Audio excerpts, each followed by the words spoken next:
Welcome to our channel, Tiny Thinkers. Today we are going to learn about the basics of board game chess. Episode 3. A beginner's chess workbook. Other ways a chess game can end. There are a few other ways a chess game can end besides checkmate and stalemate. The game ends in a draw, a tie, if the same position is repeated 3 times, not necessarily in order. 50 moves play out without a pawn capture. 50 moves play out where one side has only a king. White and black draw by mutual agreement. Special rule: castling. Castling involves the king and a rook, and it is the only move in chess where 2 pieces can move at once. The king moves 2 squares to either the right or left of his starting square, and the rook jumps over the king, so they are next to each other.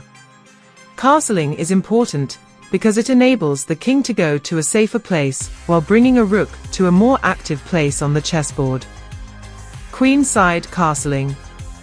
If you notice the castling on the king side and queen side, in both the side, king can move 2 places. In king-side castling, white king moves from e1 to g1. In queen-side castling, white king moves from e1 to c1. Rules for castling. Because castling is such an important move in chess, there are certain requirements that must be met before castling can happen. The king and the rook concerned must not have moved from their starting squares beforehand. The other rook could have moved. The king cannot castle out of check. The king cannot pass through check or land in check when castling occurs. The path must be completely clear between the king and the rook concerned. If any piece is in the way, castling cannot happen. Opening strategies. How to start a game. The 4 squares outlined with a small box indicate the center of the chessboard, which is where much of the action happens. The 16 squares inside the faded box are considered the greater center. If you control the center, you tend to have more space to move your pieces around. If you have more space, your opponent will have less space and less freedom to move their pieces than you. When starting a game, it is absolutely essential to control the center. This is why most people move either their d pawn or their e pawn 2 squares to start the game off. Keep in mind that there are exceptions to every rule. Sometimes, people do not move their d or e pawns first. As you look at the diagram, think about why moving the a or h pawns are not good choices to start the game. The pawn on e4 controls 2 squares, both of which are central, while the pawn on h3 only controls 1 square that does not even lie in the center. Opening diagonals. Central pawns can open developing diagonals for bishops much more effectively than pawns on the edge of the chessboard. The bishops can develop to many squares, as opposed to the diagram. Basic checkmates. Given that checkmate usually happens in the endgame, 3 main checkmates will be covered. King plus queen versus lone king. King plus rook versus lone king. King plus pawn versus lone king. Tip: a king and knight cannot checkmate a lone king. A king and bishop cannot checkmate a lone king either. The best the 2 scenarios can achieve is stalemate. It is hard, even with 2 knights, to checkmate a lone king. 2 bishops and a king can work together to checkmate a lone king. Checkmating with a king plus queen versus lone king. In order to checkmate black, white must shepherd the king to a corner of the board. The way to do this is by cutting the king off with the queen. The queen moves a knight's length away from the king in order to restrict his actions. Black's king is confined to a 2x4 box. Black moved kf7. Since he is still trapped in the box, the white king can advance to help the queen in their checkmate quest. Black is still confined to his box, but now white can restrict his movements even more by tightening the box further. Black is restricted to just two squares, G8 and H8. So far, White has done a spectacular job in restricting the Black king.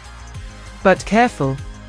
Although the knight's length away motto is good advice for the beginning stages of checkmate, it will result in stalemate if you are not careful. Through carelessness, White has only managed to stalemate the Black king. Remember, stalemate occurs when a side has no legal moves, but their king is not currently in check. White must focus on bringing his king up to aid the White queen. Black has no choice but to shuffle his king back and forth and wait for the inevitable. White has succeeded in bringing his king up to defend the queen when checkmate is delivered. Now, the Black king will not be able to take the queen when she attacks him, and the game will be over. Checkmating with a king plus rook versus lone king. While checkmating with only a king plus rook takes longer than checkmating with a king plus queen, some people find it easier because there are less stalemate threats. White's plan with the rook is the same as the queen: restrict Black's king to a small box, and bring his own king up to aid the rook in the quest for checkmate. White also wants to back the Black king into a corner. White has played Ra7. Black responds with Kd8, and White plays Kd2 to activate his king. The king must help defend the rook, as it can be threatened by the king. This could not have happened in the king plus queen example, as the queen controls all the squares around her. Both kings have moved, and although White is making progress, he must pause before continuing his king march, and move the attacked rook, preferably as far away as possible from the Black king so as to have more time to advance his own king. White and Black have both steadily advanced their kings. However, now Black cannot move Kf8, because White would deliver checkmate with his rook by playing Rh8 #. Black must move the other way, but now White will chase him and prevent him from moving back towards the rook because of checkmate threats. Eventually, White will force the Black king to move into a place where he could be checkmated.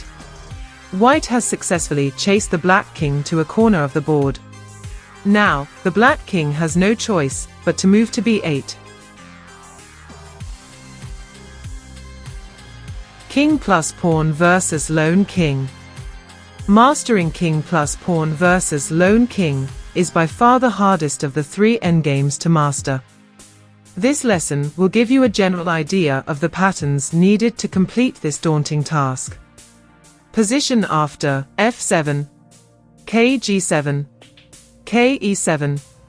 White will promote his pawn. Hope you enjoyed learning the basics of the chess. In the next session, we will see the recorded games played by the Grand Masters and know their tactics. Thanks for watching. Please subscribe to our channel.